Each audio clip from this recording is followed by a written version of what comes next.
Hello, welcome everyone to my channel.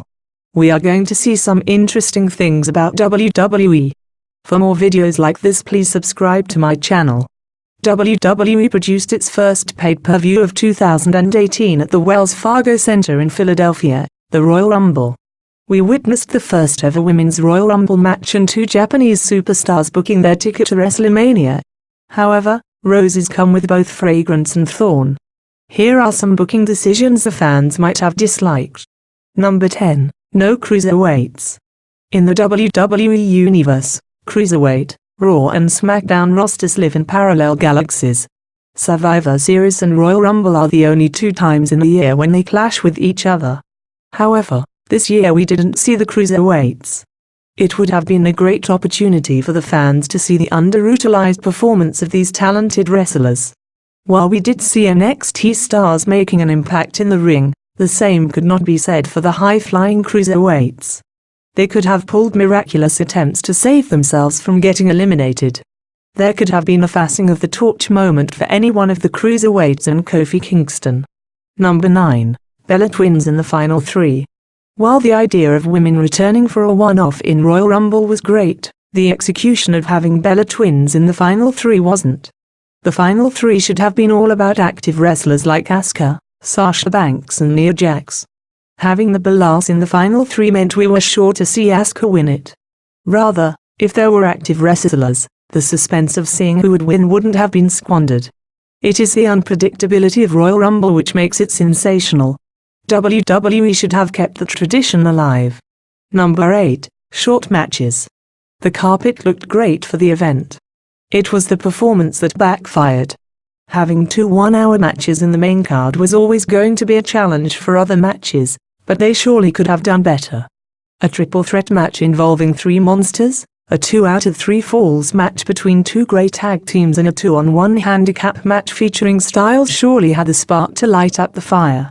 Short time allocations meant superstars couldn't show off their full potential.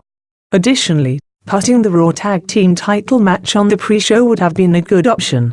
Number 7. Cena continues to bury future superstars. What is the difference between John Cena and Chris Jericho? Both are great world champions. Both have got great mic skills. Both have great in-ring ability. Then, what is it that separates the two? It is the ability to make future superstars. The frustration was so evident that Philadelphia fans chanted "John Cena sucks" when his entrance song was played. While eliminating the Hurricane made sense, eliminating Elias and Finn Balor didn't. It should have been Nakamura or Dolph Ziggler, the future superstars, to eliminate them if they weren't going to be the winners. WWE should understand that his time is up, the others' time is now. Number 6. No Deadman. Hit the iron when it is hot. Undertaker's appearance in the 25th anniversary of Raw reignited the spark that he was going to come to the Royal Rumble. However, his absence put water to the hopes.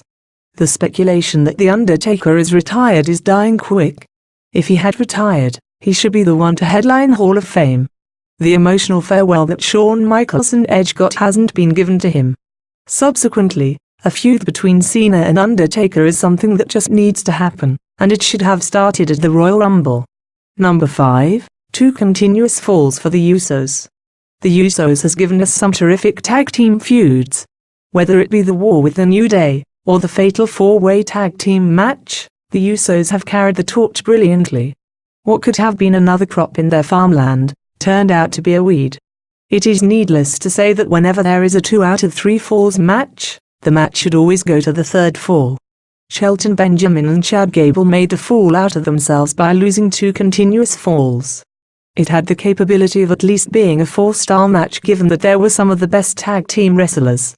Rather, it turned out to be a somewhat squash match. Instead of glorifying the tag team titles, it only lost its prestige. Number 4. Woken storyline not going forward. What was once the star attraction for DNA is turning out to be a disaster for the WWE. The only reason why the audience watched DNA might be the same reason why the fans leave watching WWE. Without Brother Nero, his wife and son, the Woken storyline might not emit the same light, but that doesn't mean it will be reduced to shadows. It was a sure thing that we were going to see Hardy go against Bray Wyatt, but it looked as if they were going to form a tag team and head to the tag team division. Eliminating each other was fine, but Woken, Matt Hardy lasting not even 2 minutes wasn't. The fans have every reason to be angry with the creative for this booking decision. Number 3. Dolph Ziggler returns with no purpose. When the countdown had begun for the last entrant in the Royal Rumble match, the fans only had 2 names in their mind: The Undertaker and Dolph Ziggler. When Ziggler's music had hit, it looked as if creative was finally giving what the fans eagerly waited for. He came, eliminated Goldust, and went back home. 2 minutes. That was how long Dolph Ziggler lasted. If he claims to be the best in-ring competitor, then this was the perfect opportunity for him to be in the last 4. He should have been the one to eliminate John Cena and Rey Mysterio. Alas, his performance only made him look like a fool. Another crop that turned out to be a weed. Number 2, Roman Reigns and John Cena have a face-off. There were only 3 wrestlers in the Royal Rumble that were welcomed with thorns rather than roses: Jinder Mahal, John Cena and Roman Reigns. If that wasn't enough, having a spot where 2 of them would have a face-off just exposed the failure of creative. The fans don't buy to Cena and Reigns because they believe that there are numerous other wrestlers in the locker room who deserve better treatment than them. WWE should have learned from their match at No Mercy the hostile reaction the fans would give them.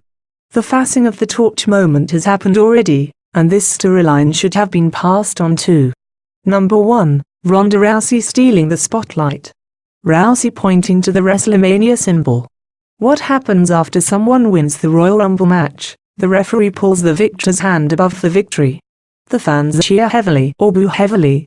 The winner climbs the second rope, points their finger to the WrestleMania symbol, and fireworks.